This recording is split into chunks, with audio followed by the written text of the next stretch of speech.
Good evening, everyone. Today is Monday, December 8th, 2025. I've got just past 7 o'clock, so we will go ahead and call this meeting of the Committee of the Whole to order. One quick note, for the agenda, we will add a resolution under H from Councilmember Padova following the item from Councilmembers Jones and Mr. Renner. But we will get started first with items from the Department of Economic Development.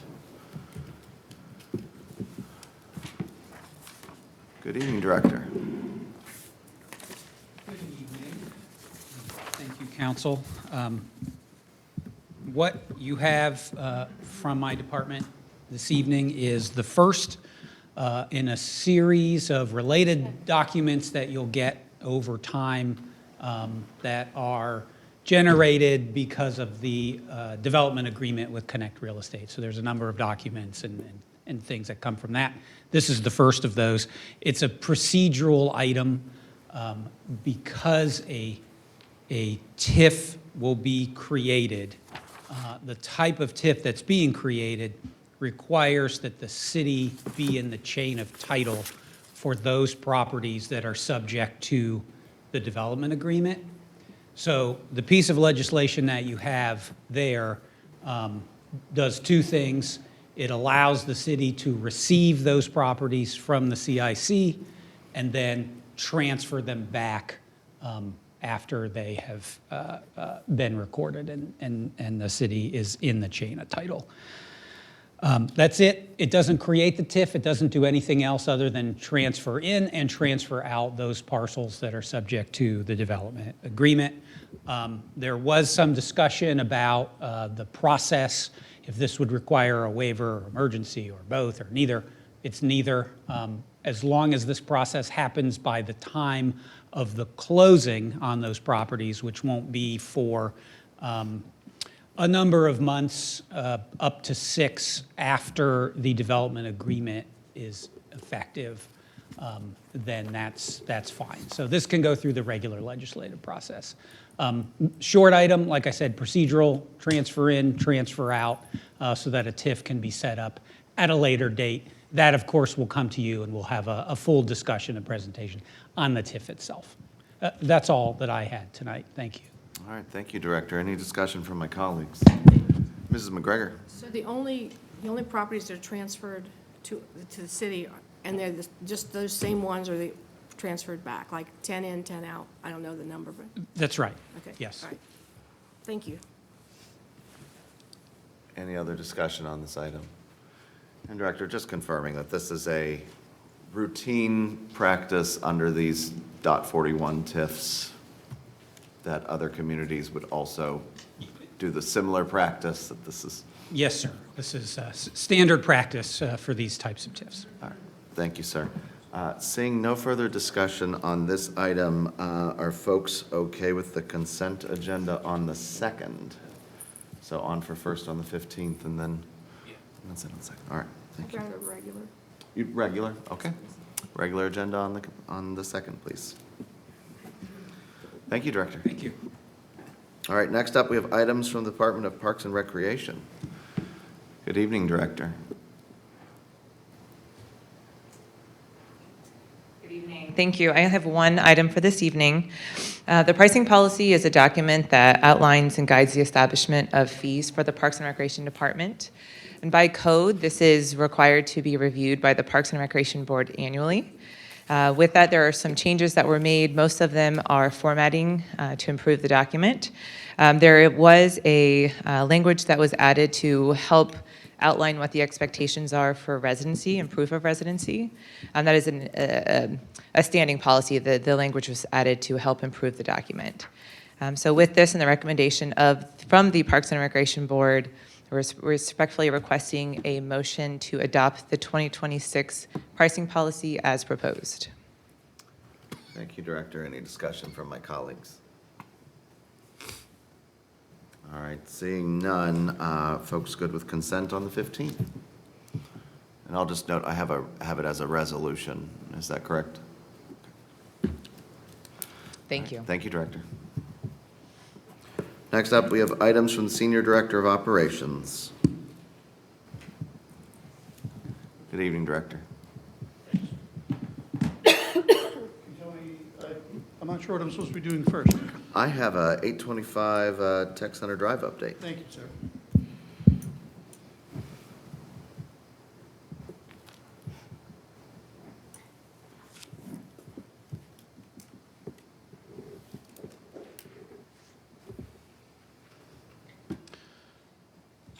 So it's been a minute since I've been here with an 825 Tech Center Drive update. I think August 11th, maybe, something like that. Might even been August 8th, whatever that Monday was.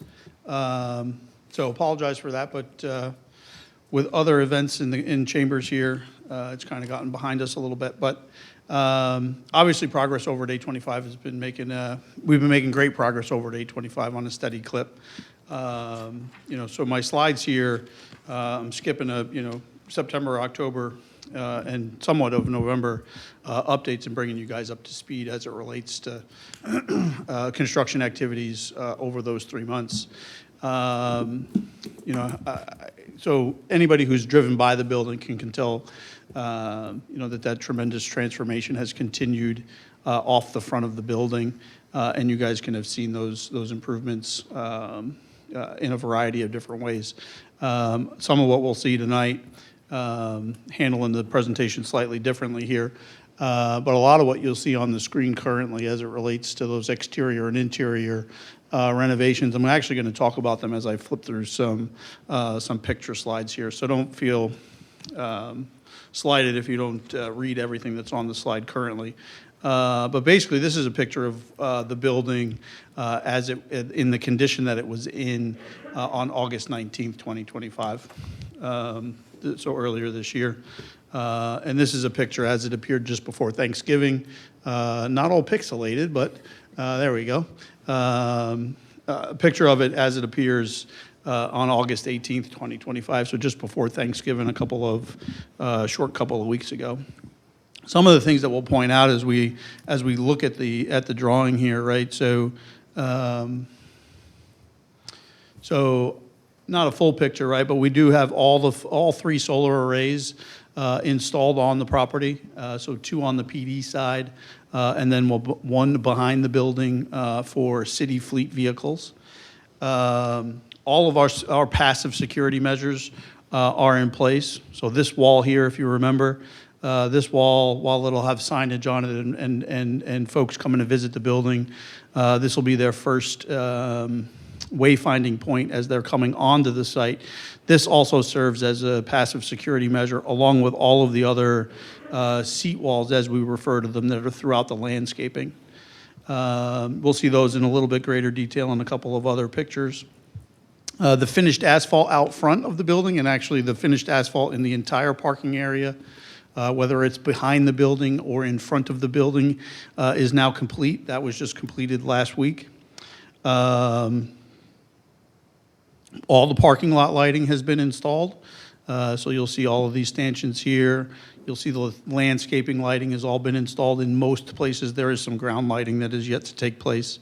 The multi-use trail that runs out front, if you were to go by there today, the multi-use trail out front of the building has also been paved just earlier. It's Monday, late last week. And then all of the landscaping, with the exception of the landscaping that's right up against the building, is complete as well. So you'll see all of the trees have been installed throughout the site,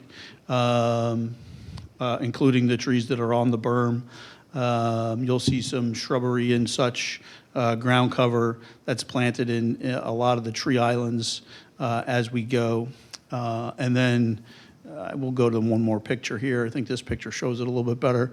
All of the landscaping that's up closer to the building has yet to be installed. But then also all of the stonework on the building, so the white stone on both pillars, that is still a work in progress. And then you can also get a glimpse of the security fence that wraps the perimeter of the PD side from an exterior standpoint. This picture also does a really nice job right now of showing what we've seen in the renderings for quite some time, but just how park-like of a setting. We are really constructing out front of the building with the awnings, with the entryways, really well-defined entryways. And then anywhere where you're seeing regular soil here, that's all softscape. And then obviously anywhere that you see concrete, that's where the pavers are going. That's where the pavers will be installed, and it'll create that nice hardscape and softscape both at the same time. And in many instances, the same thing is also taking place around the back side of the building. Moving interior to the building, right now what you're looking at here is the main lobby area. Yeah, I'm showing 3 pictures. That's the main lobby area in the first 2 pictures, the one on the left and then the one in the top here. And then you're also looking at the planning secondary or soft lobby, so folks looking for specialized zoning and or building help would go into the planning lobby. You could see the finished terrazzo flooring that is in a large portion of the public spaces on the first floor. And then you can really see the character of the building as it takes place with the openness between the first floor and the second floor. Obviously, both of these pictures here are being taken from the second floor. One is looking towards council chambers, which is here. Hopefully my cursor is not keeping up with my laptop here, so it'll, there we go. Council chambers is where I am now.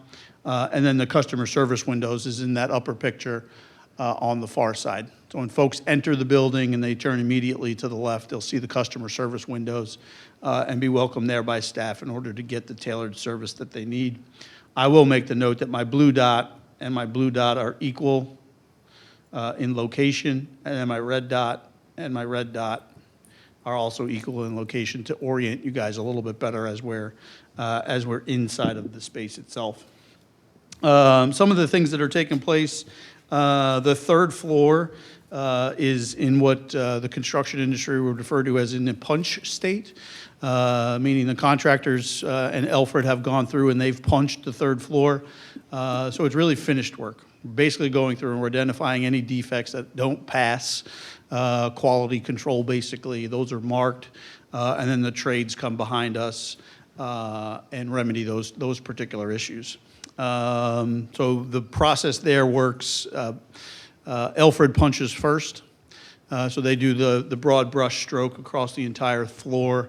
Contractors go and remedy, and then we, as the architect and owner team, we come behind afterwards, and we do a secondary punch to identify anything in addition to what Alfred has already identified. So the third floor is in nearly complete state with the exception of those punch list items. We do have a couple of flooring issues on the third floor that we're going to be working through here in the next couple of weeks. All the exterior doors are going in, so anywhere in this first floor here where you see plywood, and then this big opening at the front, those exterior doors have begun to be installed. And then a couple of other notes here. The police locker room is taking shape and nearly complete. Technology installations are going in, right? So networks and the tailored systems that we need as far as radio and 911 systems and those things. And then furniture installation will begin here starting sometime in January, probably within the first 2 weeks of January. And all of that will begin again, obviously, to take place on the third floor. And then we'll walk down in the next several weeks to the second floor and then ultimately walk themselves out of the building on the first floor. So based on time, we're 88, I guess on my previous slide there, we're about 88% complete. We're about 88% complete. The next 2 slides here, all of the finishes throughout the entire building, they really all tie themselves together. So if you're on a build, if you're on a, I couldn't tell you exactly which restroom I'm in because all of the restrooms, all of the main restrooms are nearly 100% the same, right? So the finishes in all of the restrooms are identical. Obviously with some smaller nuance, right? Obviously this bank of mirrors and this bank of mirrors, I'm in 2 different restrooms actually, right? I thought this was a neat picture because it got to show you guys in the full mirror view, the partitions, the toilet partitions and those things in the photo. But basically, all of the restrooms, if they're a multi-person restroom, they all have the blue tile backsplash. They all have the subway tile on the wall, and then they all have a porcelain tile on the floor with a white countertop, sink and white countertop with the underlaid sinks. Some of the office finishes, right? So we think we've kind of showed these pictures. I'm really showing these by way of review for, because it's been a minute since I've been here, right? But two of these pictures are taken on the second floor. Both of these pictures on the top floor. This is actually the city council office. So this is the reception desk that welcomes folks who are coming up to the city council offices. And then these are three of the offices, deputy clerk, assistant city attorney, and then past these boxes here, that's what those are. Past those boxes there on the right, city attorney's office on the far side, which isn't necessarily in the picture. But you can see the carpet is very well established. And then up on the third floor is the middle picture. This is actually human resources. So Mr. Nolan's office is here. And then there's actually two conference rooms in that particular space as well, which this is the second space. You begin to see the door colors and the finish colors, the carpet colors, and those things on how everything is tied together.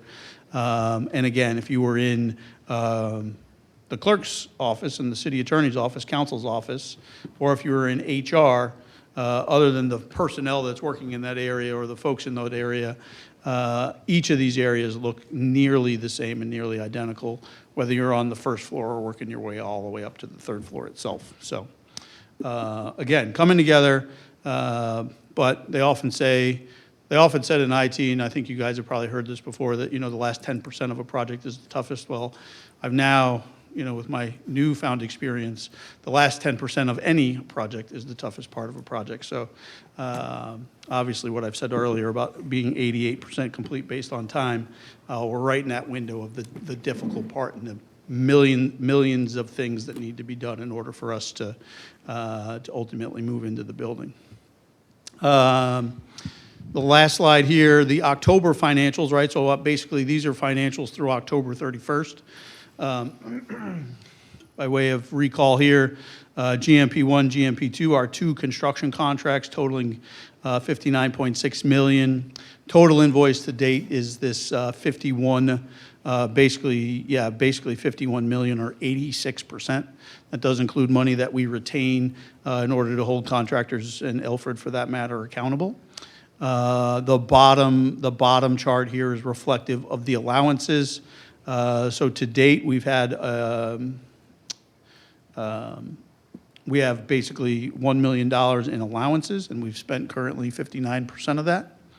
And then in contingencies, owner contingency and construction contingency, about $3.7 million between the two, and we've spent about 67% of that money. And when you add all of that together, this $3.1 million is what we spent in both allowance and in contingency, and that averages out to about 65%. So still pretty healthy in that particular regard. I will note that there are a couple of larger changes that are still pending, a couple of which are technically have been approved, but being that this is October financials, we'll end up seeing those in January when I represent the financials as I present the financials, the updated financials. So with that, I could take any questions. Not sure why I did that, but. Thank you very much, Director, and thank you for the update, but thank you for your continued leadership on the overall project. It's exciting to see everything coming along, and I think we're all excited to see it reach completion here. And I'm sure you, more than anyone, are excited to see it reach completion. So with that, any discussion from my colleagues? Ms. Bowers. Sure. Could you talk to us a little bit about next steps and move-in schedule, transition schedule, that kind of thing? Yeah, so We're a little bit behind, I'd say that, right? So from a transition or a moving standpoint, I think in the next 30 days or so, we're going to have a really good idea and be able to actually set a scheduled date. I think what we're anticipating right now is sometime in March. We'll be able to maybe narrow that down a little bit. I think that there's a couple of things that have been a little bit more complicated, and that's actually getting all trades off of the third floor as an example so that furniture installation can begin. One of the things that the industry really likes to do is that they don't like competing trades inside of one particular space, right? Well, because now all of a sudden you create this, well, no, you broke it. No, well, you broke it. And now all of a sudden, well, who pays for it?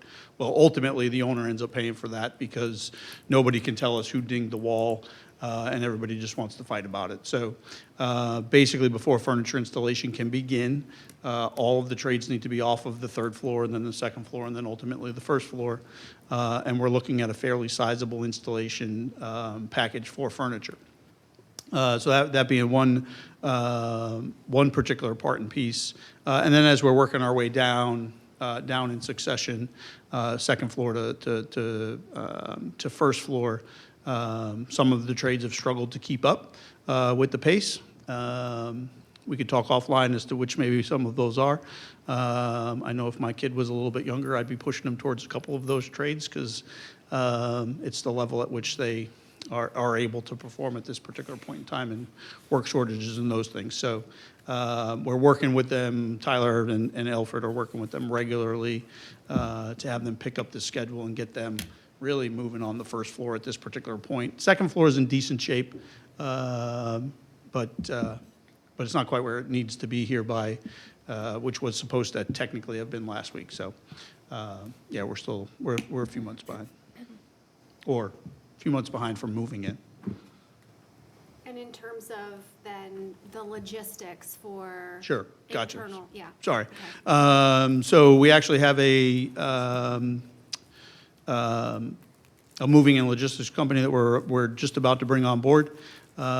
Basically, we've done all of the inventory in all three facilities, this building, police, the senior center. We know exactly what we're taking with us, exactly what we're not taking with us, what has zero value and largely, well, I'll say it is junk, and then what ultimately would remain in this building for auction because it does have some value at the backside. We're going to meet with those folks. We're going to go through exactly what that process looks like. We're very close to having the sequencing as to how we'll move into the building, what that looks like from a police department standpoint. We've had a couple meetings with police as far as who goes first, who goes second, who goes last. What's the appropriate time for the senior center to begin inhabiting and having programming out of that particular facility. And then ultimately us, City Hall operations, we haven't had many conversations about how we sequence into the building. I think we're about to have those particular conversations. Does office staff on the second and third floor go first, or does the public-facing folks go first? That's really the domino that needs to fall and the decision that needs to be made. But there'll be more to follow on that in the month of January.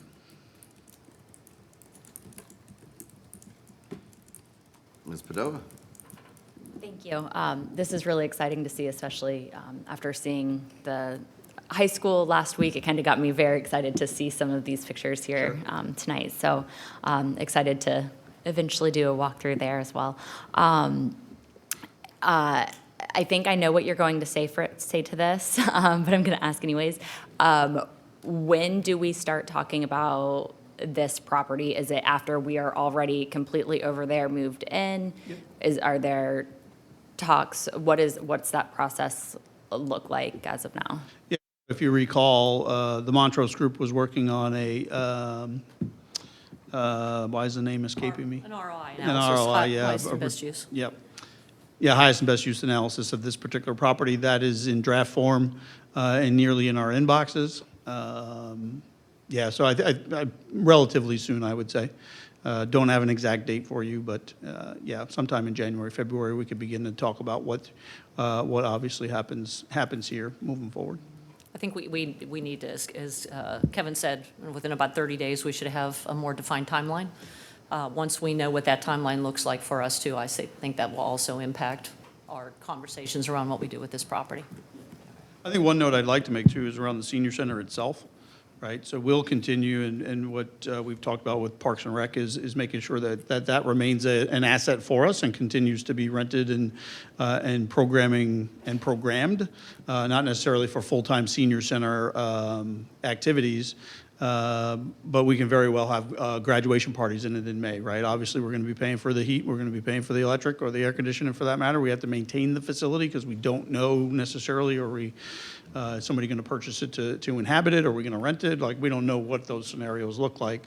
So that while it is a usable facility, we will continue to program it. Yeah, Thank you. you're welcome. Ms. Jones? So, kind of based on what you just said about like continuing to maintain and keep the lights on at the senior center, even though this building and like the police office station won't be usable or functional, are we still, I mean, we have to keep the lights on for those two? Absolutely. Okay, Yep. It's like starting your car that sits in the garage, once Yeah. a month, once a week, whatever it might be. Yep, you have to maintain the facility in order for it to retain its value. The value of this building would go down tremendously if it sat vacant, yeah. and was allowed to degrade. Sure. Okay, and then the things that you said, junk versus auction, is that happen before we decide? Like, is it auction with the building or auction as we're deciding what happens? Are those two separate things? Correct. Those are Okay. two separate things, right? So we know, the example I'll give is we know that these two tables are not coming with us, but they can be auctioned. That material auction would happen prior to knowing what happens to these Okay. particular, these particular properties. Okay. The chairs, though, those are coming with us, so obviously those will quote-unquote leave with us. Not our new visitors, but our visitors, our public visitors in council chambers won't be sitting in these chairs, but they'll get distributed throughout the facility in a variety of other locations for use, so. Okay, yeah. thank you. Any other questions or discussion? All right. Thank you, Director. I take it you're handling the engineering items? Yes, sir.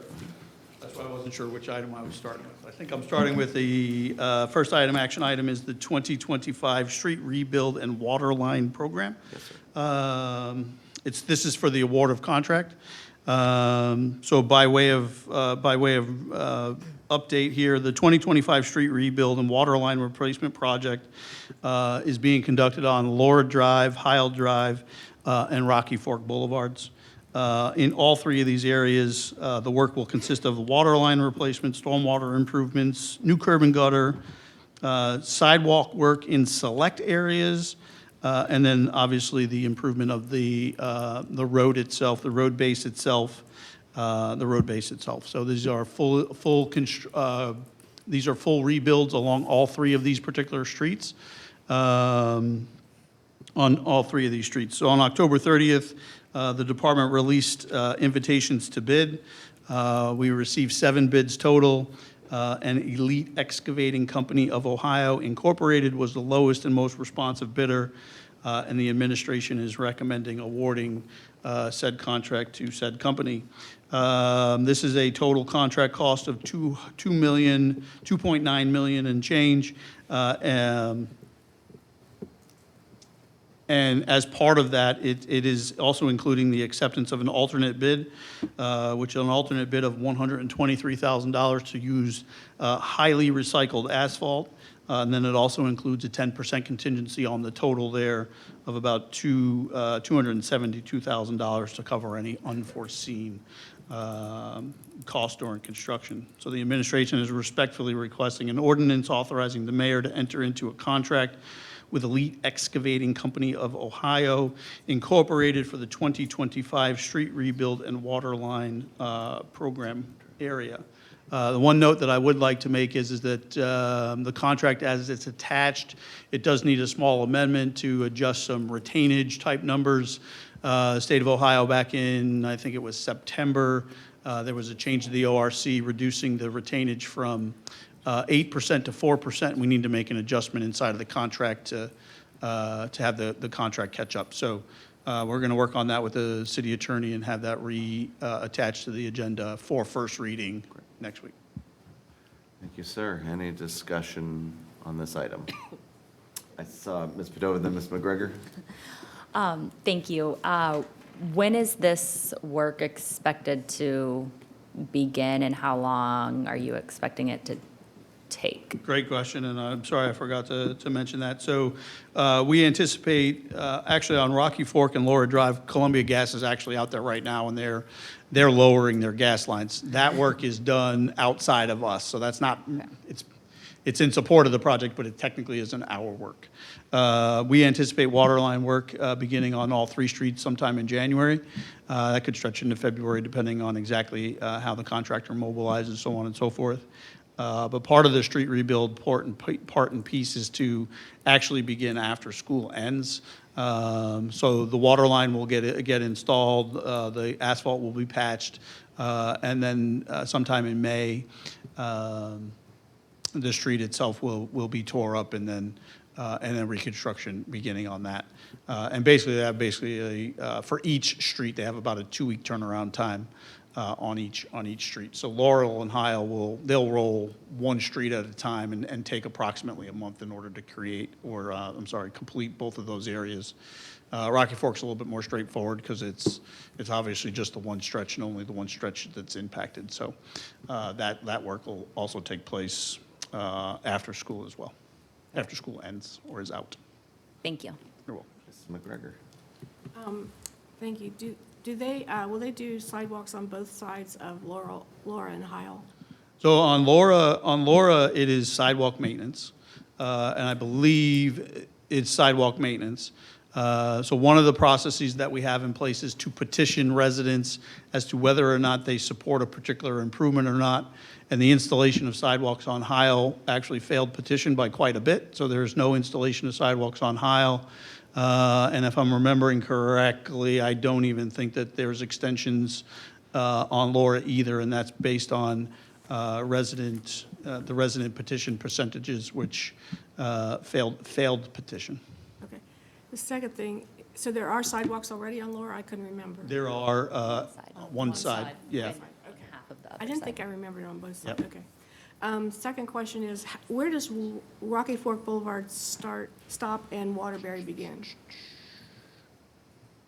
I guess how far is this going to go? And yeah, it doesn't go, it's not going all the way around. Let me pull up a map real quick. I'll be able to answer your question Can't real remember quick. where it, I want to say it's only going from, I'm going to misspeak, so let me give it 2 seconds here. It's Okay. warming up. is that Landover? I think it's the other side. Does it go farther?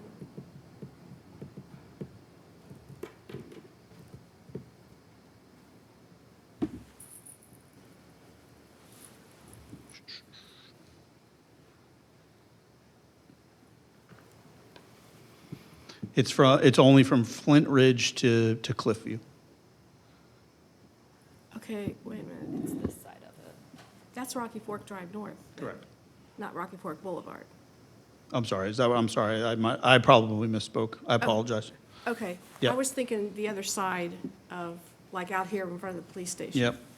Okay.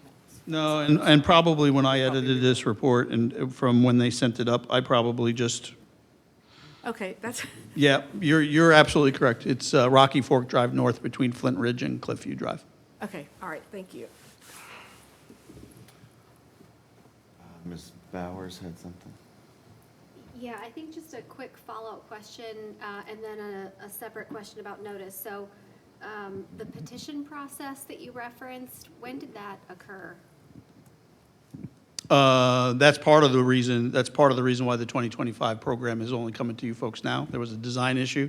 And then also while we were getting petition and such, I want to say that happened about mid last year, that time frame.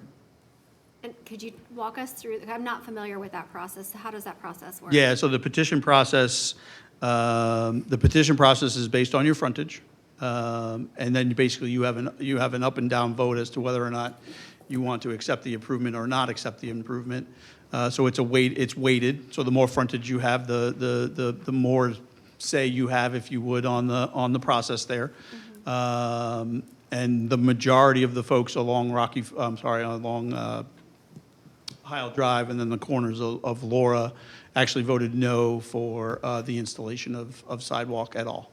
So therefore, it failed. I think on the south, correct me if I'm wrong, on the south side of Heil, there actually is sidewalk. There's actually relatively new sidewalk, and that sidewalk will be maintenanced, but new installation of sidewalk on the north side of Rocky Fork is not included in the package here. Heil, not Sorry, Rocky Fork, can, right? just given the question, can you also speak to, I think what I heard, your question, being Councilwoman, was what the process is in terms of notice?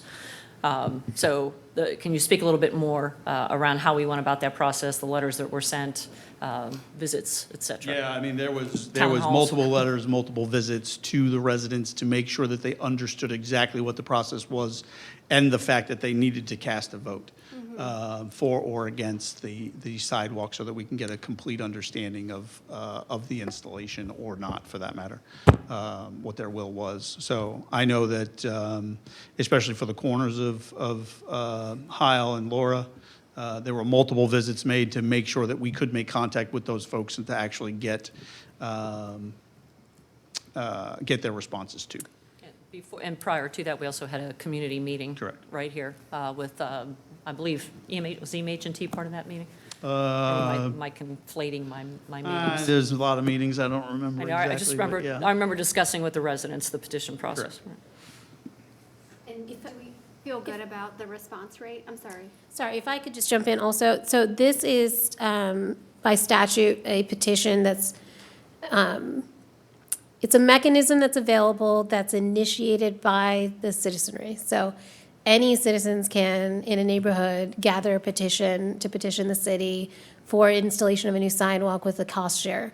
But the city, in this case, was actually proactive about that and facilitated that input to see if there was enough desire to initiate that petition. But it would be technically a citizen petition. Correct.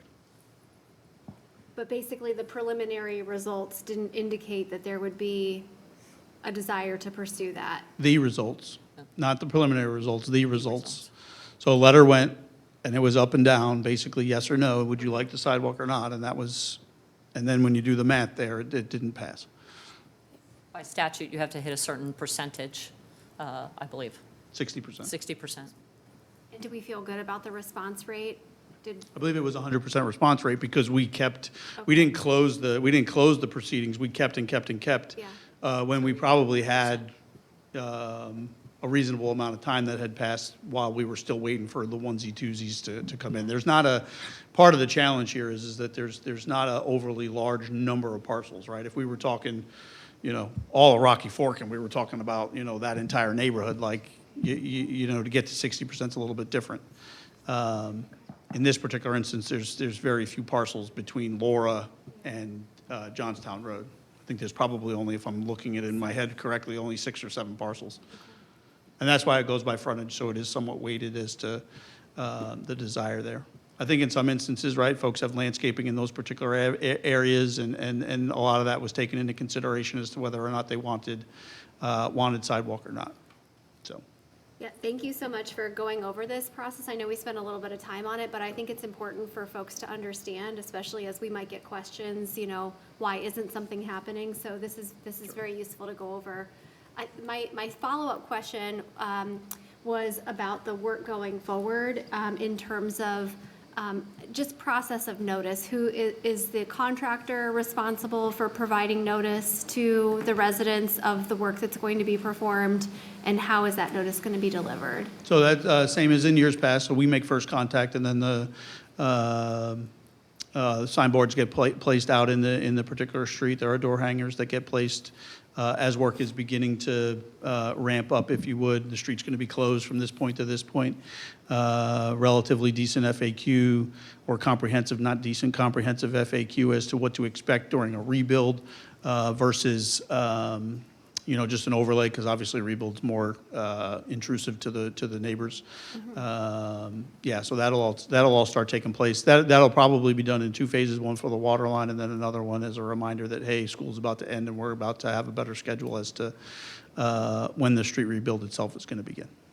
That's great, thank you. And, you know, social media, I think, really helps too. So as maybe that calendar is getting built out to also integrate Yeah. notice in social. Social media is a little posts. tough, only in these instances, because it deals with such a targeted area.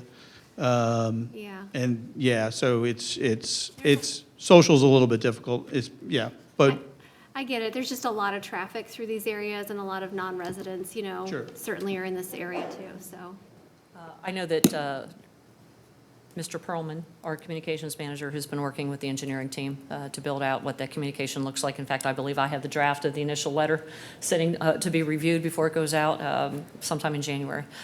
So there will be a whole plan for that. But once the work begins, certainly notifying people, you're right, because especially as they cut through that area for Jefferson Elementary, et cetera, in the morning, I know just having signage up in that area, we'll have to look at what options we have, but that's definitely part of the communications plan. Okay, thank you, Mayor. Mrs. McGregor? I was just going to say, that petition process is not used often, but in our neighborhood, before we moved there, they wanted, instead of the overhead lights, they wanted decorative lighting on the street lighting.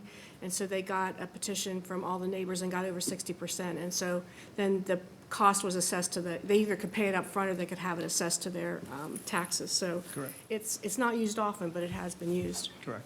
Because as city attorney indicated, right, it's generally a citizen request that comes in that says, hey, and then this is the process for them to request said improvement, whether it's street lighting or whether it's sidewalks or whether it's some of these other items that they may be requesting. Any other discussion of this item? All right. Seeing none, on for first on the 15th, and then consent on the 2nd, assuming we'll get the amended. All right, thank you very much. Next item, please. Second item is for the installation, the replacement of the Taylor Road water line. This work is being done between Morrison and Helmbright. This work will replace the existing 12-inch water main with a new 16-inch water main, and then also provide any of the other improvements as it relates to valves and hydrants and site restorations and such. So the water main, this water main was installed in 1964. I think by way of review, because I believe I've talked about this before, and/or the Director of Engineering may have talked about this before, but this is also the line that terminates into the pump station right there at the corner of Helmbright that also serves the water tower, right? So it's a necessary improvement to improve the quality and life expectancy of that pump station as well. One note that we'd also make here that this will include the addition of about 1,600, not the addition, but it will update about 1,600 feet of residential sidewalk on the north side of Taylor Road to PROAG standards per our city code. So on November 20th, bids were opened and reviewed. In total, 7 bids were also received for this particular contract. Shelley & Sands was the lowest and most responsive bidder. The total contract price for this particular project is just over $2.5 million. And it also includes a 10% contingency to cover any unforeseen construction costs. All of these funds, and I should have said this on the last item also, but both of these projects are funded in total through the 2025 capital budget. So no additional funds are being requested. And the administration is respectfully requesting an ordinance authorizing the mayor to enter into a contract with Shelley & Sands for the Taylor Road water main replacement project. With that, any questions? All right, thank you, Director. Any discussion on this item? Just maybe Ms. Bowers. thank you, just maybe I missed it, but what's the timeline for this The project? timeline on this is about 9 months from January to September. Thank you. Sorry, I forgot to mention that as well. So it'll begin sometime in January, And run through. About September September for substantial completion, yep, okay. correct. And I know it's not our normal practice to notice folks who aren't contiguous to the work, but would there be opportunity to communicate to the neighborhoods or make some way of communicating to Rathburn Woods and Hunter's Ridge? We can take a peek at what that looks like and see what type of notification or extended notification we could potentially do, sure. Also, this is a perfect opportunity for social media because of Taylor Road and the character of it and the amount of traffic that ends up and down it. Yeah, HOA communications, et cetera, can always Yeah. also be helpful. correct. And will there be, and I think actually with the school as well, just since there's a lot of school traffic. Sure. That will be impacted too. Will there be a lane closure? No, I believe that the road will remain open, but restricted. The center turn lane, as the example there, will likely become the travel lane. Okay, so one of the 3 lanes would be Yeah, would be correct. impacted, okay. Yeah, correct. I mean, the water line, I believe, it's on the north side of the road. I believe it's actually in the road itself. Okay, Yeah. okay. Any other discussion of this item? All right, seeing none, on for first on the 15th, and then on consent on the 2nd. All right, thank you. Thanks, guys. Thank you, Director. Next up, we have items from the Department of Administrative Services. Excuse me, from the, yeah.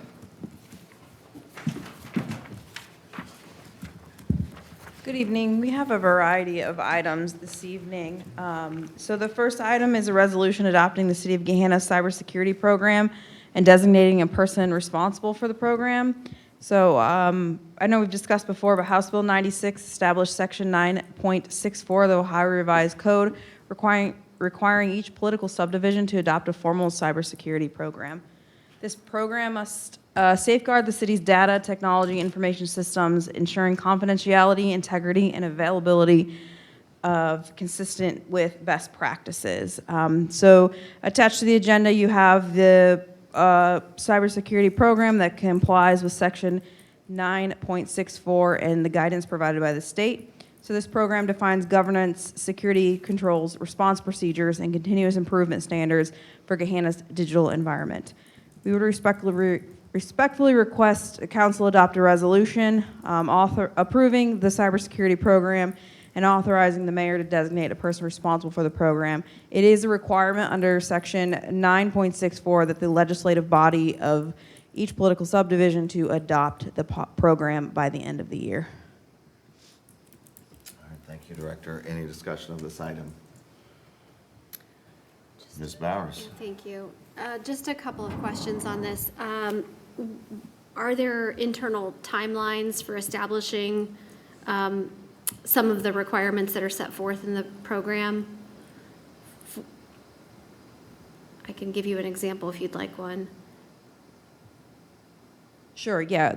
Renee Carter is working on this, Director of IT with her team, in addition to many other projects they have going on. So they have already begun working on this prior to it even being a law. So the program we have before you does comply with the requirements, and the guidance they've received from the state indicates that they're expecting good faith efforts into compliance with Section 9.64. We already do many of the things that are required in order to get insurance. We have to do these things, and so they'll just be continuing to advance the cybersecurity program. But yes, they are setting internal deadlines and have to get all parts of this policy into place.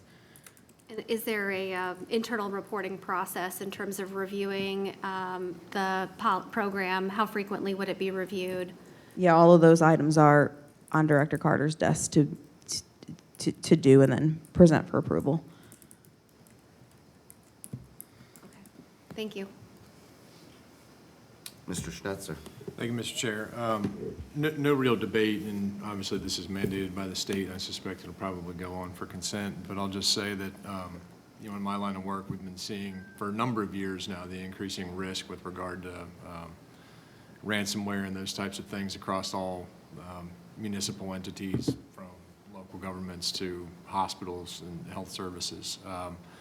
So obviously it's necessary. It's a necessary expense that we must incur, as much as we might not want to do it, but it is increasingly needed these days. So like I said, no debate. Just wanted to make sure that, we recognize that it's not without cost, but it's a necessary expense that we have to take on. So. Thank you. Jamil. Ms. Jones, I'm sorry. Yep.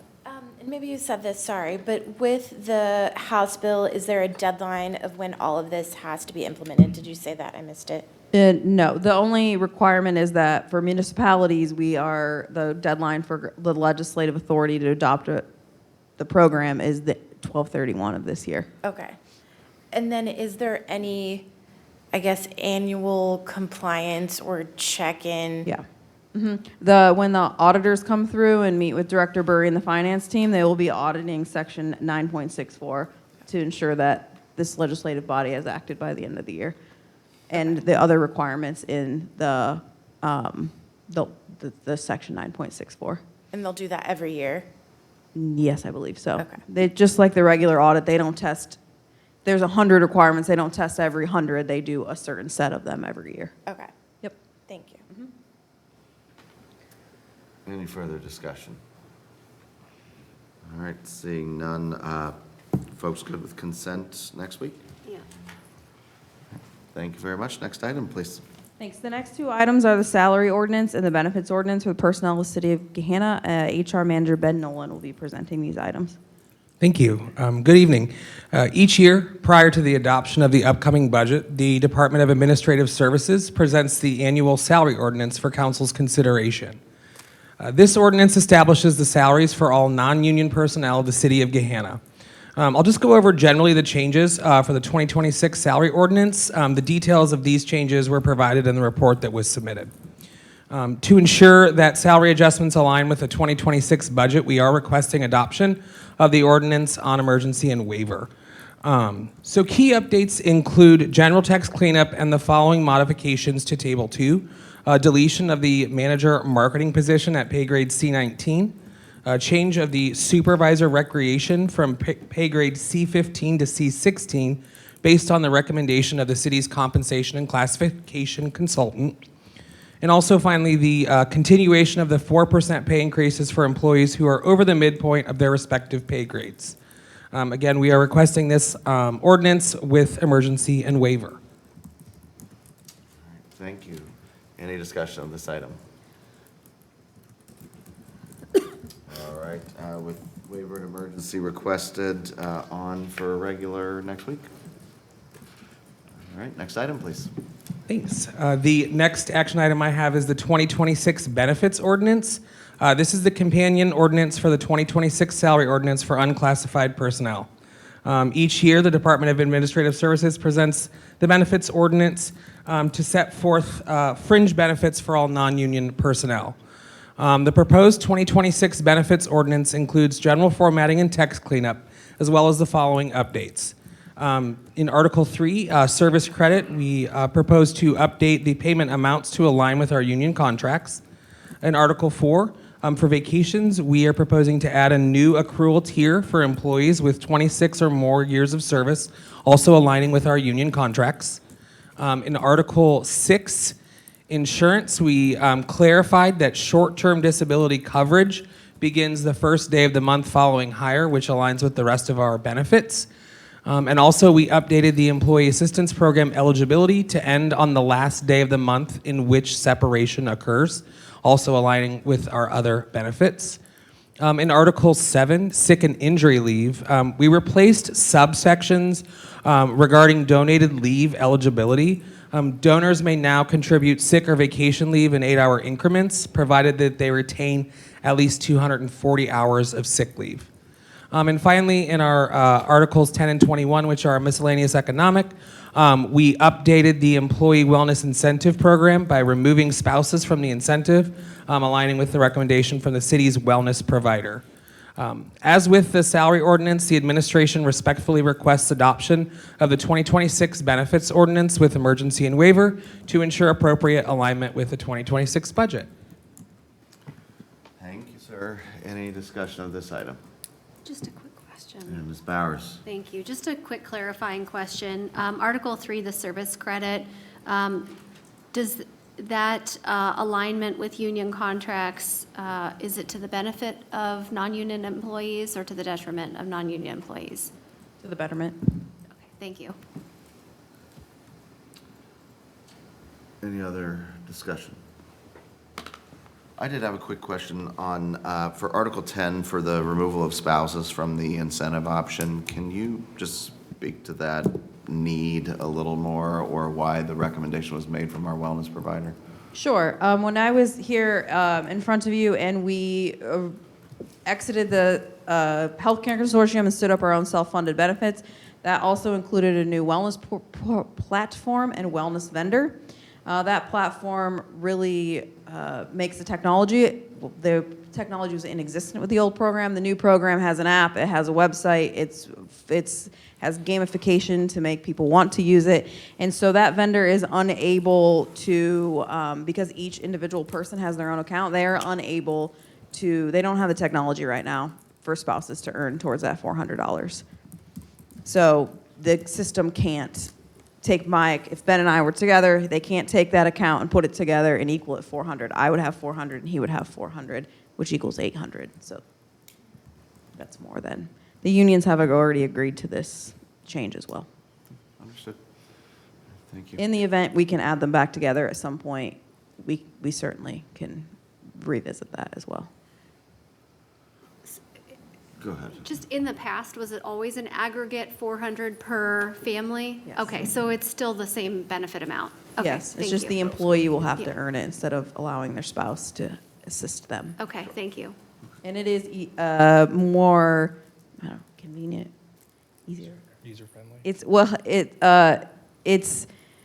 There are multiple ways to earn the $400 that were not available last year. You can take anywhere from a 5-minute to an hour-long wellness learning. You can submit nominations to the employee awards. There are lots of new fun ways to earn the $400 that were not available last year or this year.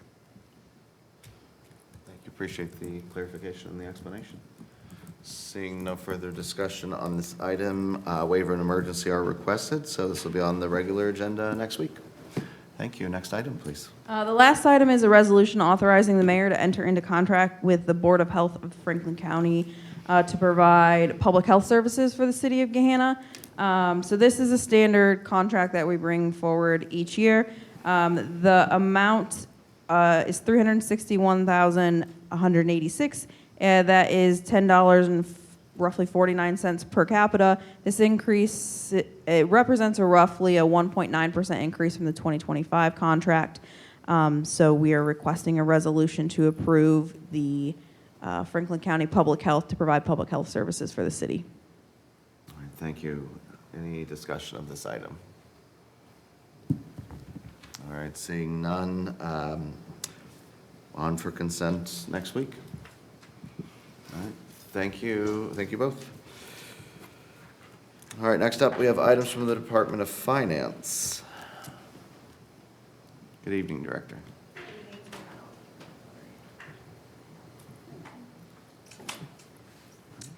So I have the final 2025 appropriation, supplemental appropriation request.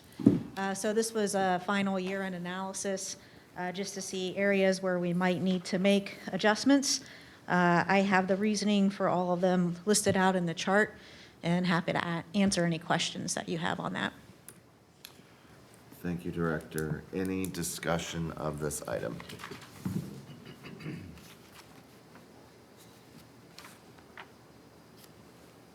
All right, seeing none, well, we'll have this on next week on the regular agenda. All right, thank you, Director. All right, next up, we have items from council members. As noted, we've added the resolution from Ms. Padova second here, but we'll get started first with Ms. Jones and Mr. Renner. Yes, so thank you everybody for just patience as we had a couple of different versions. So the one in front of you without the City of Gahanna header is the latest update. This resolution is really all around showing support for any of our community members that have been targeted by hate, targeted by speech that we're really seeing arise in nationally, but also know that that impacts our residents here locally as well. This seemed also like a good time to bring this forward, knowing that December is Universal Human Rights Month, and recognizing that human rights, belonging, inclusion, safety, all of those things are a fundamental human right. We wanted to pull all of that together into this particular resolution. Mr. Renner, would you have anything to add? No, well, yeah, I think you did a really good job. This resolution is not about identities or labels. It's, our intention was to ensure that we set a clear civic standard in Gahanna that rejects dehumanizing speech and stands with all our residents who experience racism, xenophobia, and targeted harm. So, excuse me. I think we're open for a discussion, open for, if there's thoughts on the language or text. As I said, we've had a couple of versions. I think we feel good about this latest version, knowing that, to your point, we didn't want to call out any particular one identity, but to essentially, sort of stand in solidarity with all identities. So, open it for discussion, questions. All right, thank you very much to you both. Any discussion of this item? Quick clarifying question. This is shared with us as a joint resolution and proclamation. Is that correct? There were a couple of versions, so we have not gotten a formal answer yet from the mayor. I think, of course, we would welcome this being a joint, but I think the joint resolution proclamation at the top was a copy and paste, just that's what we've had previously, but we have not had a formal response yet from the mayor, but welcome it. No, I certainly appreciate the invitation, the one that you're just reading. Mr. Renner, thank you, shared it with me about 6 o'clock tonight, so thank you. So I'm trying to keep up and compare what's different from the one that was originally presented to you last night that you sent to me. Thank you very much. I wholeheartedly agree with the spirit and the intent behind wanting to do this. I think certainly over the last several years, we've all witnessed an increase in hurtful rhetoric, something that has deepened the divisions across our country. I was thinking, we remind children all the time that words matter. And that goes equally the same for us as adults. Words can be powerful tools to connect us, but they can be equally a weapon that can inflict a great deal of harm. Formally recognizing Universal Human Rights Month, and particularly Human Rights Day, which is this Wednesday, I think sends an important and reaffirming message to all our community. I appreciate Councilman Renner's comments just now. Sorry, my brain's going faster than my mouth. That it's important to stand with all of our residents in language that increases fear, heightens vulnerability, and undermines that sense of belonging that we so proudly talk about here in the city of Gahanna. I think it's essential that we focus on the inalienable rights that every person has, regardless of race, color, religion, sex, language, political viewpoint, national, social origin, any other status. They are the rights that we prioritize here in Gahanna. And again, it's what's essential to just being human beings. My only concern about and I very much appreciate this version versus the one I had read earlier this morning. My only concern would be around the language that was just used. We stand with all of our residents. So I would suggest, I guess if I were going to add into this as a joint resolution and proclamation, that broadening a little bit to make it more inclusive. We've had, there's many communities, groups of communities here in the city of Gahanna, some of which have come forward here to this body and have asked for support. And we haven't always been consistent with saying yes in that. So if we were to broaden this and make it more inclusive, for example, in the second whereas, the rise in harmful rhetoric directed toward any group or any community group here within the city of Gahanna is cause for deep concern. And then continuing on that way, that really, I think, sends a message to all of the different groups that are in this community because they are diverse and that we stand united with them and support all of them. So that would be one suggestion. The only other thing that I would suggest is in the title, the way the title is worded, affirming human dignity and standing with all community members, targeted by hate in Gahanna. When I will tell you, when I first read that, it read to me as though we are having issues of hate crimes or hate rhetoric here in the city, when I do believe in actuality we're really trying to address, or this resolution is trying to address something at a more national level. So perhaps readjusting that title to reflect more of a national dialogue, because if somebody doesn't understand and they just stop at the title, it implies a different meaning, and it sends a message that there's something happening here in our community. When I don't know that it's happening here, we're just being impacted by things happening elsewhere. So those would be the two suggestions I had. Mayor, I saw Mr. Schnetzer's hand, and then Ms. McGregor. Thank you, Mr. Chair. Appreciate everybody that's worked on this so far.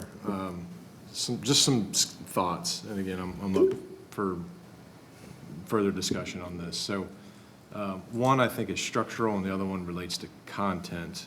Structurally, I prefer to focus on what's positive about the city of Gahanna. And so when it starts, similarly, I guess, to what maybe the mayor was saying, where like hate is literally in the title, that just comes across to me as quite negative. And then the first whereas, again, strikes me as having a negative connotation. I just wonder if maybe we can't put, instead of focusing on negative things that are happening nationally, can we focus on positive things that are happening in the city of Gahanna? And so maybe we start there and then kind of funnel it down to, maybe the more specific stuff further down in the body of the text here. So it's just a way of kind of like flipping it, starting positive and then kind of maybe boiling it down to a little bit more granular level. And then just with regard to content, I like the idea of including some of the language or text that is in our strategic plan. There's a host of options for us, but just a few that I would suggest is in the portion where it talks about vision, mission, and values.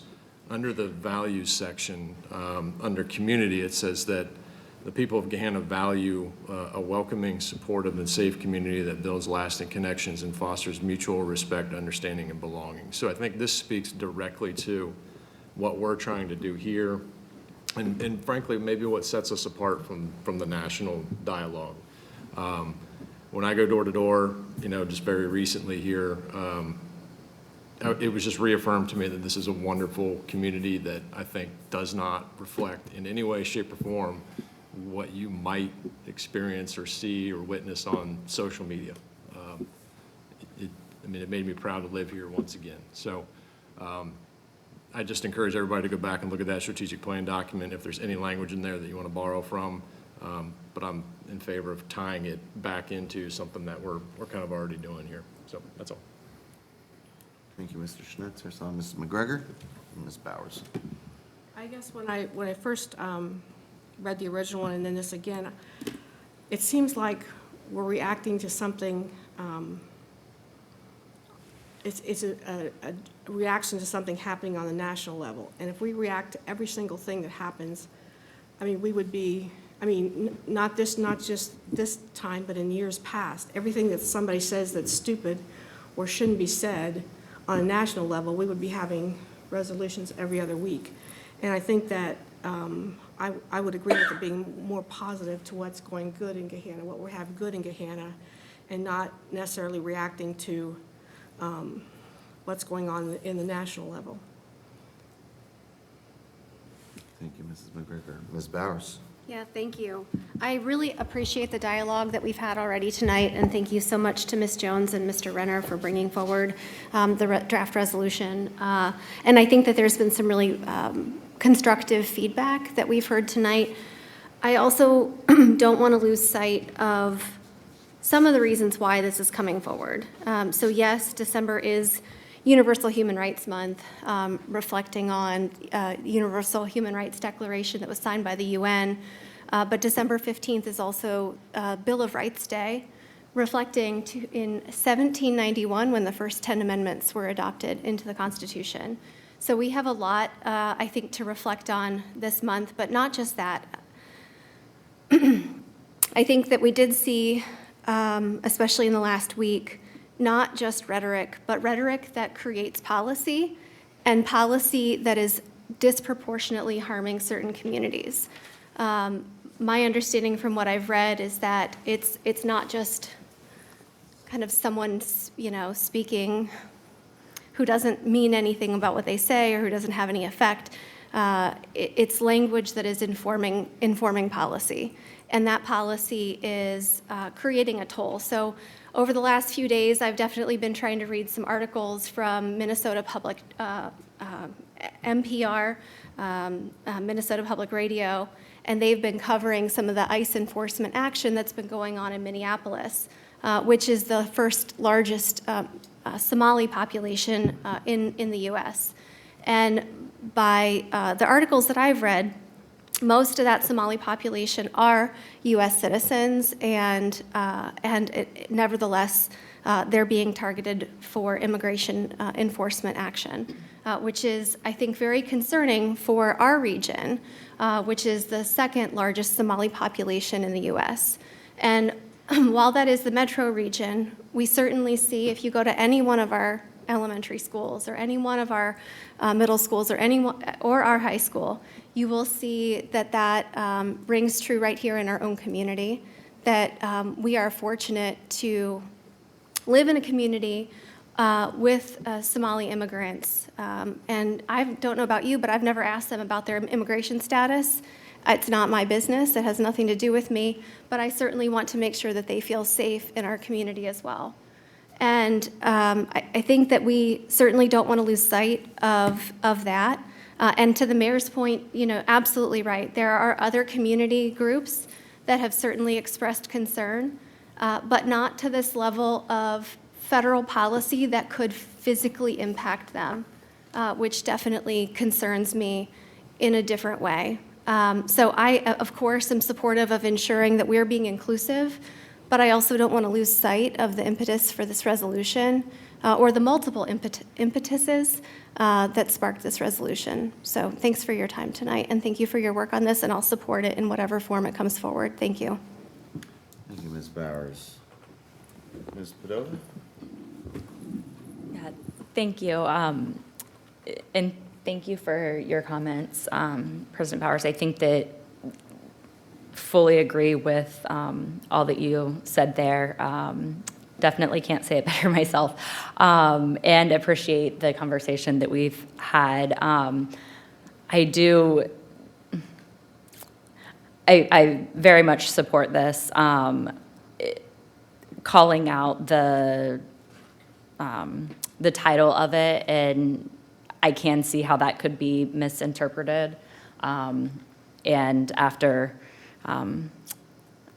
some other recent headlines that were a little bit, that were misinterpreted, I think that if we were able to find a way to change the title a little bit so that wouldn't happen, I would be supportive of that. But otherwise, I am very supportive of this, and I appreciate you guys for the taking the time and putting the effort in to get to this point. So thank you. Thank you, Ms. Padova. So, Mr. Renner. I want to thank everybody for their thoughtful comments on this. This obviously is a very tough subject for a lot of people. I do believe strongly that we can actually come to some gathering on this, because I do believe that all my colleagues and the mayor are equally courageous to be able to face this head on. And Mayor, I really do appreciate your comments about the spirit, especially you spoke about human dignity. That is, in a nutshell, what this resolution is truly about. I do want to say that this is not a reactionary to something that's an immediate. This is something that is long overdue, in my opinion. And we should have done it 10 years ago. We should have done it 20 years ago. It is setting the civic standards to what is proper in our speech, what is, and any elected leader or any resident in being able to converse civilly, if that's a word, but being able to have these discussions in a free and democratic society. We have seen over the last 20 years an erosion of our institutions and norms that of our expectations.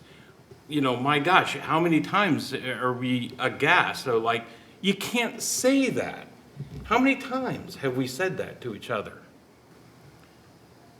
And social media has amplified these to a millionth extent. And they have now, we've seen it, become legislative priorities.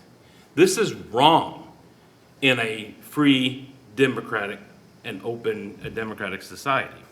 We need to reverse this trend, and we need to take a strong appeal and a line in the sand and say, enough. We're going to actually draw and say, no, we have civic standards.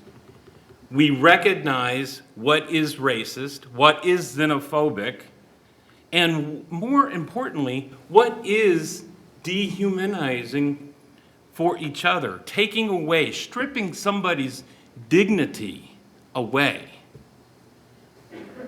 And it's just not with other cultures. I have witnessed it in my long tenure here on council with our residents that it starts with the fact that I don't just have to listen to the people that like me. I have to listen to the people that don't like me, that in fact are emphatically mad at me. But when they start using dehumanizing language, that's where we need to draw the line. So, to me, this resolution is that. And we're taking the chance and recognizing that December is the Universal Human Rights Month. And so, to the point that we need to tailor and modify the title, that's fine. We can actually change it to where it's reaffirming our commitment to fostering a safe and inclusive, welcoming city.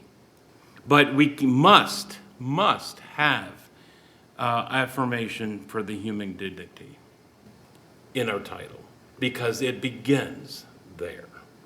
And to me, that's a positive thing. That being able to say to the most vociferous and most hateful person, and believe me, I've heard from them, if we can't have a communication, then we have nothing. To some of the other items inside our resolution, I don't think I heard, but I just want to make sure that I speak to it. Immigrants and refugees are legal people in our society. What you don't Legal immigrants. legal, right? But we don't have to qualify that because that's not our job. Our that's job still- is to be able to recognize that we have residents that are legal citizens or immigrants or refugees. And so we must be able to, they pay taxes, they contribute to our economy, they are members of our schools. The city of Gahanna's job is to be able to recognize all people and then be able to say, yes, You have a right to exist. You have as Ms. Jones stated, you belong in our group. And so this resolution takes a stand and says that as long as you're here in our borders, we're going to treat you with all the utmost respect. And we are committed to fostering that safe, inclusive environment. I just want to wrap that up. First of all, thank you for your passion and for everyone's words and for the feedback. I'm aligned, I think, with changing titles. I do also just want to recognize that, yes, dumb things are being said all the time, but what is happening now is beyond dumb or just offending someone. It is evident that when rhetoric and language like what we have seen for a long time, but recently, particularly when those things are said by a leader and a person in power, it's not just offensive. It is dangerous. It is putting vulnerable communities, already vulnerable communities, at even more risk. And that is where this comes from for me. Yes, we have not done a resolution for every community that has perhaps been the target of this. But now is the time to do that, because when we don't, our silence is saying it's okay. We have perhaps misstepped as a council and not saying or doing something sooner. That has made us say then it's fine to continue to do that. I understand that these things are happening nationally, but there are members of our community right here who are deeply impacted by these things, and I believe it's our responsibility as a council to say it. I will just say, I want this to be something that we can all agree on and vote on. I will obviously do what changes we need to do to make that happen. But for the record and for my values, and just because I have to say that, we know what has been said over the past week. And I know that we are trying to open this to be inclusive of everyone, and I want it to be that. But I also just want to put out there too that we are not, for lack of better word, skirting to be safe. We know that the Somali community was attacked verbally last week, and that has to be said publicly.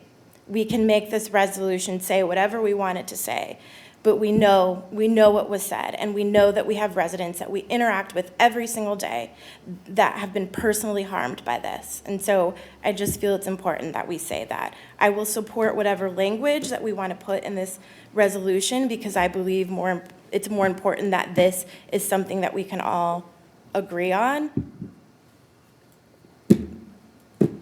But just had to state that. Thank you, Ms. Jones. I saw Mr. Schnetzer's hand. I'd like to give my sense at some point too, but I'll defer to Mr. Schnetzer, then Mrs. McGregor. Yeah, thank you again, sir. I hear the passionate, discussion, and no issue with any of it. I just want to make sure that we don't lose sight of, when I reference the strategic plan, part of the reason why I reference that is one, it is pretty recent, and two, it's solicited a lot of community input. And the way that it is written from the perspective of this is who we are as a community. So I think that's powerful. It's powerful that there's that strength in numbers. There's that strength in drawing from what makes this community special. And again, just some of the text in here with regard to the vision. It says Gahanna aspires to cultivate a community where people, neighborhoods, and opportunities connect and thrive. There's a section on values. It says the people of Gahanna, again, the people of Gahanna value. So this isn't city council, this isn't the mayor, this is the people, this is all of us. Vibrancy, connection, stewardship, and community, and again, particularly under the community portion, welcoming, supportive, and safe community that builds lasting connections, fosters mutual respect, understanding, and belonging. I would strongly encourage us to include similar language in point to this document, because I think we're drawing from that well, which is ultimately the community. I think that's a really good idea. Yeah, I support that recommended addition. I don't disagree with that, so I hope that it wasn't taken that I'm No, not at disagreeing all. with that piece. Not at all. I just want to make sure we don't lose sight of it, that's all. Thank you. I saw Mrs. McGregor. I guess one thing I was researching today about the Universal Human Rights Month, I could not find out nowhere can I find out what they consider the universal. They said there's 30, but when they adopted it back in 1948, and I could not find anywhere where they said what are the human rights that they were espousing. The U.S. was a signatory to the Universal Human Rights Declaration. I know, but what are the I 30? The Well, I'm just Universal saying- Human Rights Declaration, I'm sure I'm we not can- saying they yeah. didn't, I'm just saying that I looked and I could not find anywhere where it listed what they were. I will was be- just wondered if We can anybody else. find it and Happy send to it. send that to you. I've looked it up, so I couldn't find it. I wasn't disagreeing with it, I just said I couldn't find them. Yeah, And I think it's important to know what you're agreeing to before you I agree. We state it. can send it. City Attorney. It is published on the UN's website. I mean, I found it. Oh, you found all 30 of the things? I looked today. I 30 couldn't- articles. The Universal Declaration of Human Rights is a PDF available on the UN's website. Okay. Thank you, City Attorney. First, let me lead with thank you. I want to thank Ms. Jones and Mr. Renner for their work thus far in bringing this forward. And certainly a topic of passion, and certainly a topic that, if not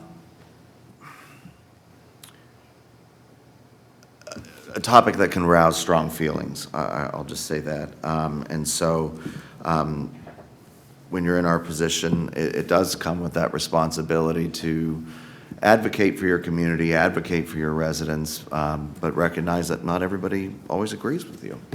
And so I want to thank Ms. Jones and Mr. Renner for, as I said, bringing the resolution forward and this far, and their amenability to working with our colleagues in implementing some of the changes.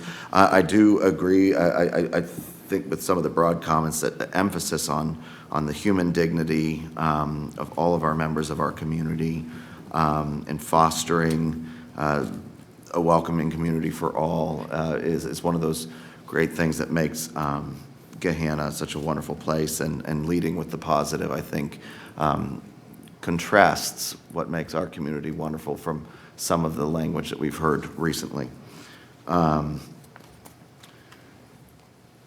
As I have typically been reticent to address national issues from this position, just because I do believe that our focus should be here on our community.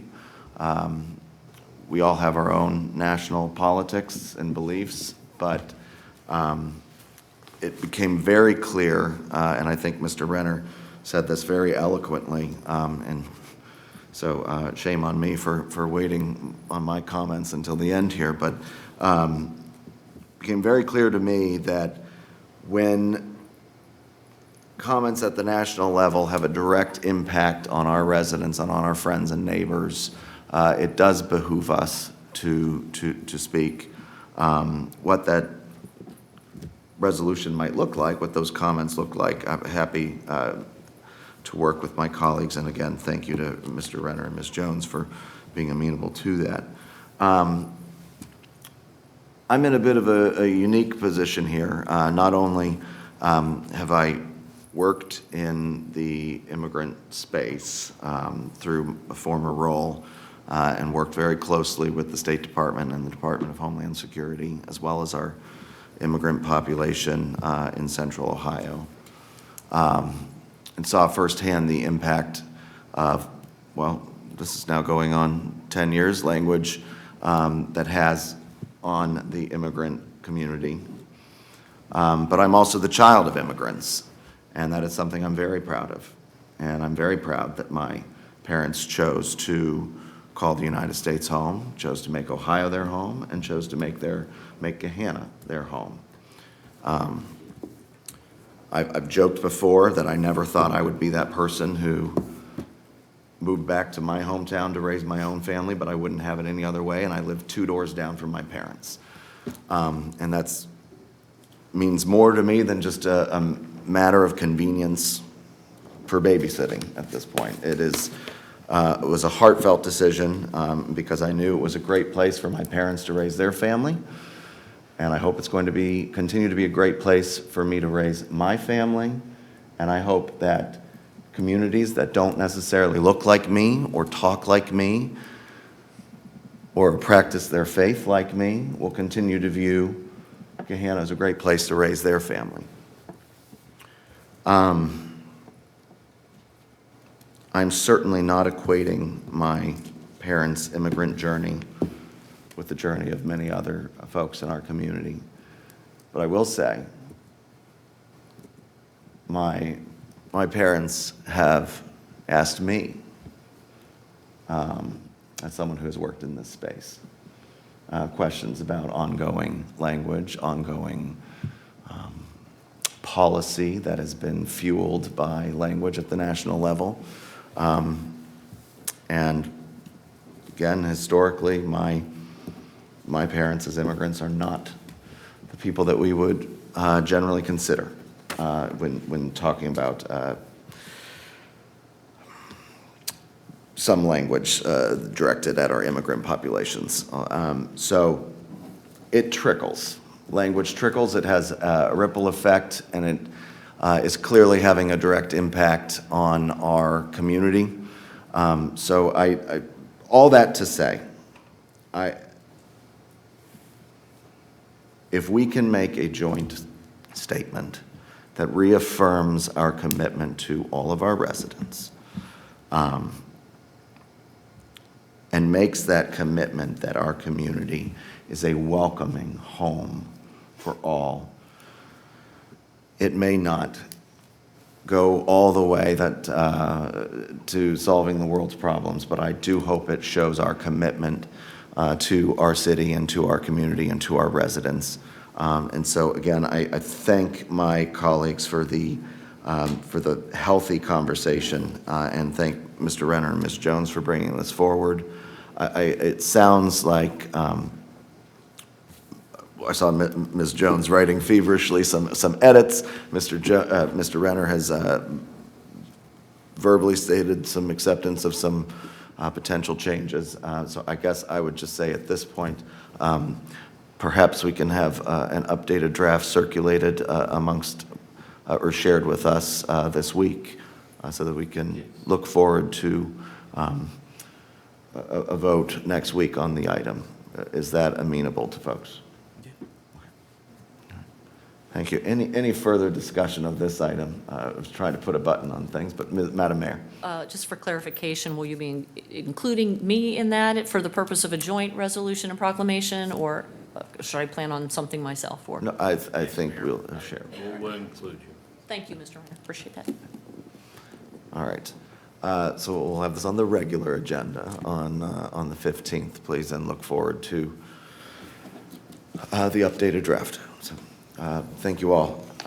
We do have one more item for Committee of the Whole, and for this one, I will turn to Ms. Padova. Thank you. So Saturday, I was able to attend the 50th anniversary of the Pinnell Christmas Extravaganza that has started 50 years ago as a performance for the senior citizens of Stigler Village, has since evolved to two shows at the high school where you are getting there about an hour early to save your seats. I think the fire marshal is often called because there are so many people there. They gather, they take donations for Grin as the entrance fee, and really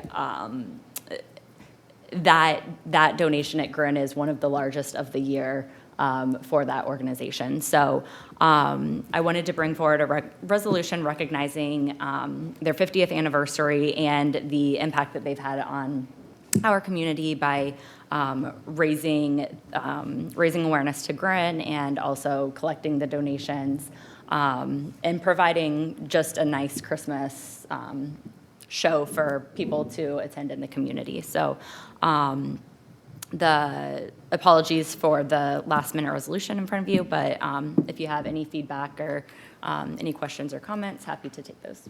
Thank you, Ms. Padova. Any discussion of this item?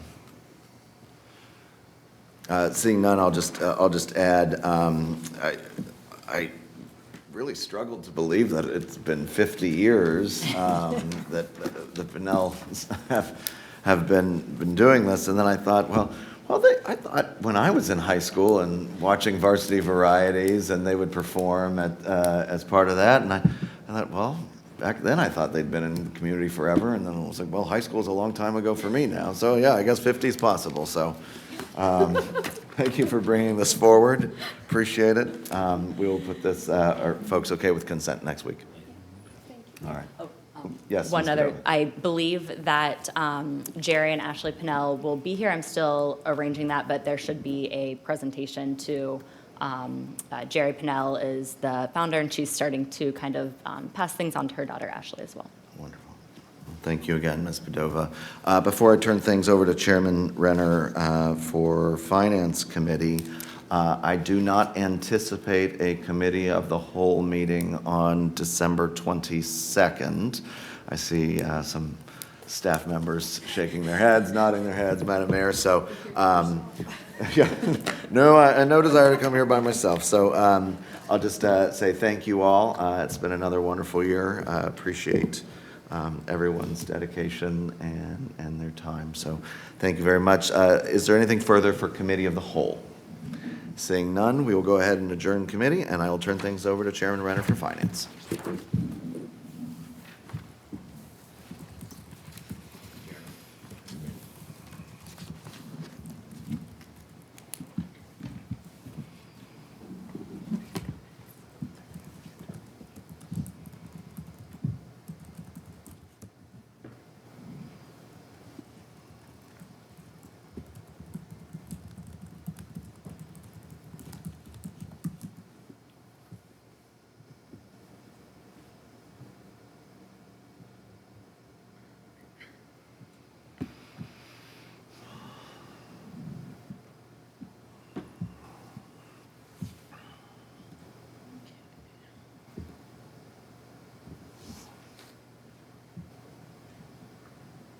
Director, you ready?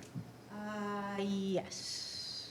Okay, want to go ahead and call to order our Finance Committee for Monday, December 8th.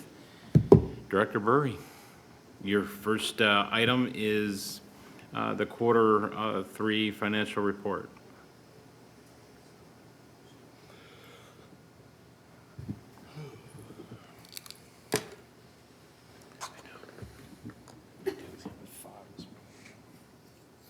Should I back all the way out?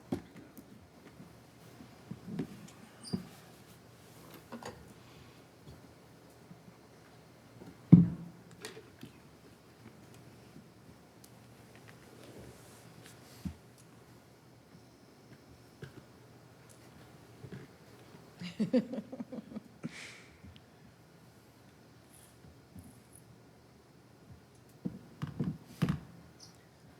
haven't saved in my favorites. Let me bring it back up.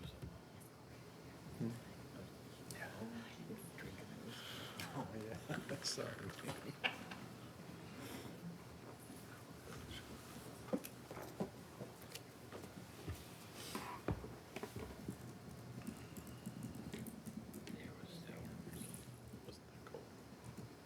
The wind will make a huge difference. Yeah, like tonight. Downtown between the buildings. Cuts you like a knife. It's terrible.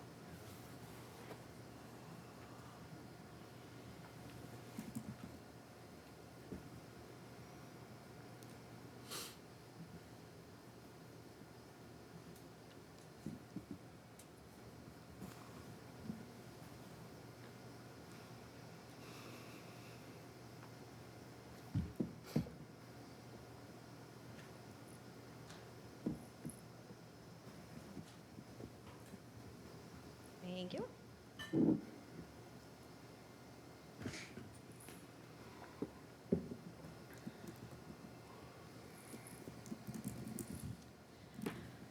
All right, now we're ready. So same as every quarter, we're going to talk about the general fund and each of the funds that receive the income tax, brief summary on the capital improvement plan, the income tax trends to the end of the quarter, how our investments are looking, and then a conclusion based on the quarter 3 results. So the first thing that we're looking at is the general fund revenues, seeing that we're at 84% of what was planned, and there's an 11% increase. Highlights will be income tax, which we'll discuss later on in the report. And then just wanted to point out, if you remember earlier, we kind of talked about the property taxes and the estimates that we get from the county auditor. You'll see that as we're ending the third quarter, which represents all of our collections, we're at about 88% of what was estimated. That's usually around 90 to over 100%. So that's why we kind of pulled that number back down, if you remember that discussion about the 2026 budget. And then you'll see that little 3% decrease in interest rates as we're beginning to see kind of those reductions in the interest rates from the feds kind of playing out as investments are maturing, and then as we reinvest them at those lower interest rates.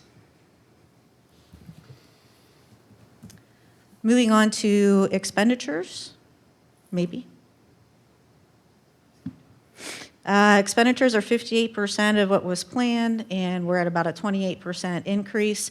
Majority of that increase is coming from contract services. Reminder about that $5 million to the Gahanna CIC for the redevelopment of Creekside, and then seeing that increase in salaries and benefits was what is projected for the year.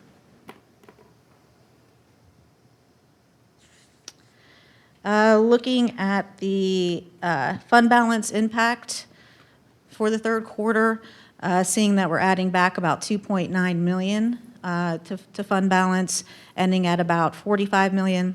8.6 is reserved for encumbrance and 9.1 staying for that emergency reserve.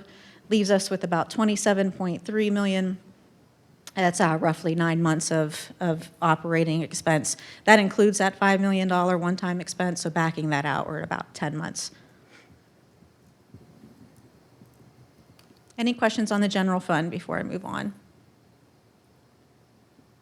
All right, so next we're looking at how each of the 3 special revenue funds compare to the 2025 budget, seeing the actuals in that first column, and then the percentage compared to the budget. Each of those with revenue about where you'd expect to be. Looking at expenses, seeing we're a little bit lower on the public service side. Again, they have some contracts that they're still working on or some projects that haven't started. Parks and Recreation is where we'd expect to be. It's near the end of their season in quarter 3. And then Public Safety, seeing that we have a little bit of a drop off with contract services as we're changing how we're handling that mental health liaison. Looking at how we compare to 2024, similar results with revenue, seeing that we're increased in revenue for the most part, except for public service, there's a little bit of decline there. Expenditures, about 11% increase for public safety. Majority of that is related to that contract service, which will be flipped to that salaries and benefits as we move into 2026. 14% increase on the Parks and Recreation side, which was expected based on their programming. And then that 31% increase for public service, mainly on the contract side as some of those projects are picking up, and then a slight increase for their salaries and benefits. As we move on to the Capital Improvement Fund, very similar results to what you saw for the general fund.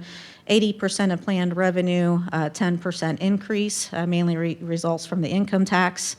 And then seeing the capital outlay expenditures greatly increase. That's all related to 825 and the expenditures that are going for that project to be finalized. Looking at the end, we're about $40.6 million in fund balance, with 27 of that reserved for encumbrance as those projects will continue and some of them will roll into 2026.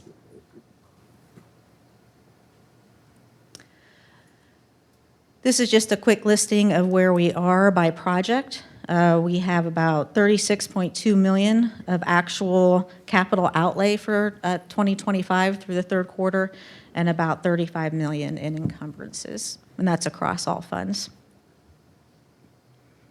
The next slide just gives a breakdown between the slides, seeing that the majority of that is happening in the capital improvement fund, as you would expect. Income taxes trending, withholding is trending very close to where we thought we'd be, about that 5% increase.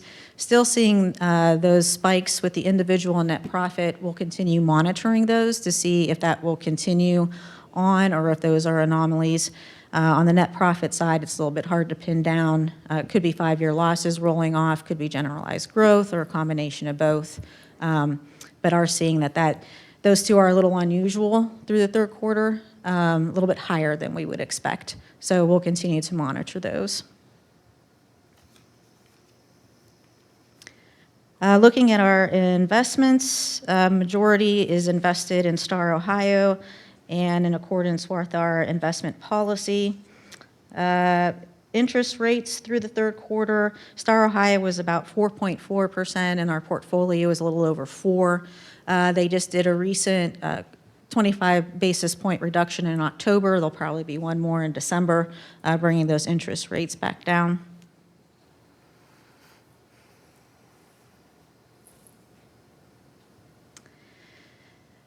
And then conclusion through the third quarter, we're seeing inflation relatively unchanged, which is why they're a little bit cautious about those rate reductions, but they are still planning on one in December. We still have the federal policy that does have potential impacts. We're trying to see how that is going to play out. The property tax reform that we're seeing right now going through the legislature is mainly focused at schools, but typically they start at one area and then that kind of spreads. So just monitoring that legislation and seeing how that's going. And then knowing that you've all approved our Gahanna, so seeing that direction over the next few years come to play. And then at this time, we're just expecting continued growth for Gahanna in the central Ohio area in general. Any questions? All right.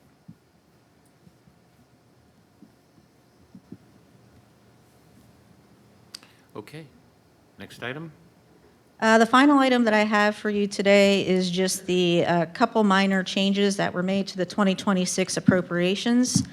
I believe you all received the list. It's very similar to the information that I send out every year when we capture those few things that we want to bring in, pull into the budget before adoption. Majority of those are salary and benefit related. We have a couple changes for the CIP just related to the street rebuild. And then just a debt service correction for the OPWC loan. Happy to answer any questions about the adjustments that were made.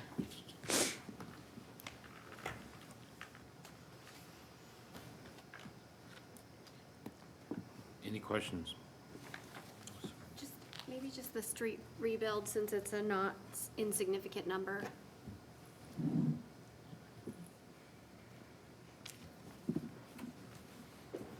A few months back, I believe Mr. Comlank was here, and he discussed the changing of the resolutions as it related to the street rebuild for 2026.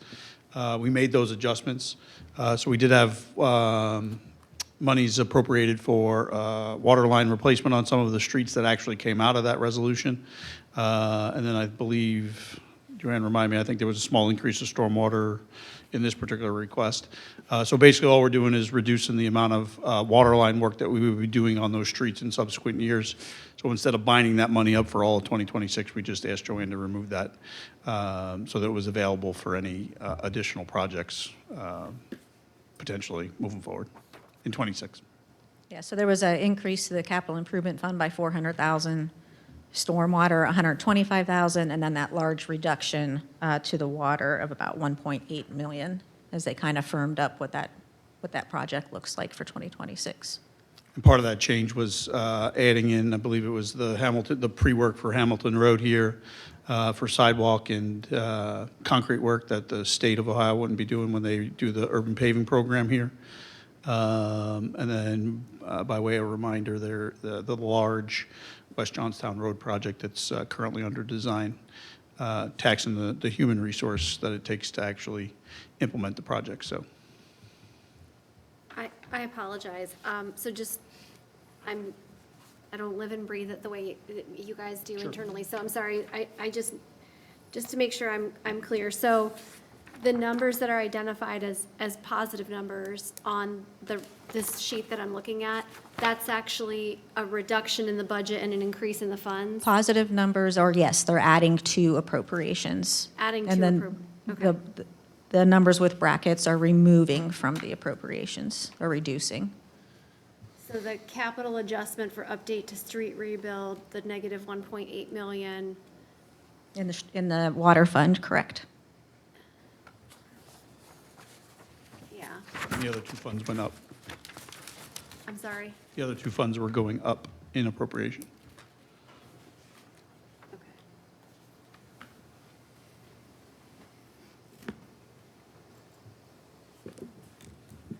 So, and that's connected to, so we're, instead of doing, I think, an anticipated street maintenance program, we instead pivoted to basically do some Hamilton Road and Granville corridor work because of the state grant. I just want to make sure I'm connecting the same two pieces of legislation. We did two things. There was the Hamilton Road improvements, Yeah. which is the concrete work of sidewalks and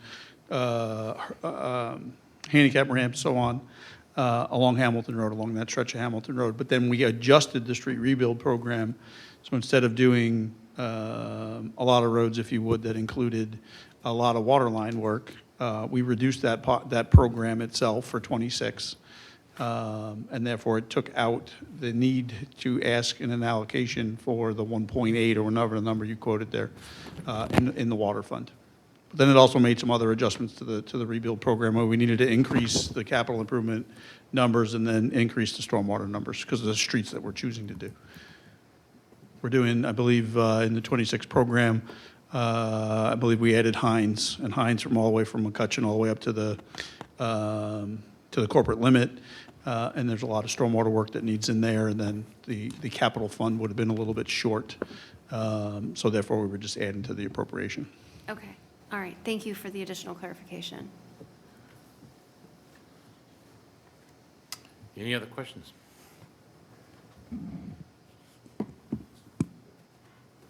I'm fine. Okay. This concludes our Finance Committee. Thank you. Thank you. Thank you.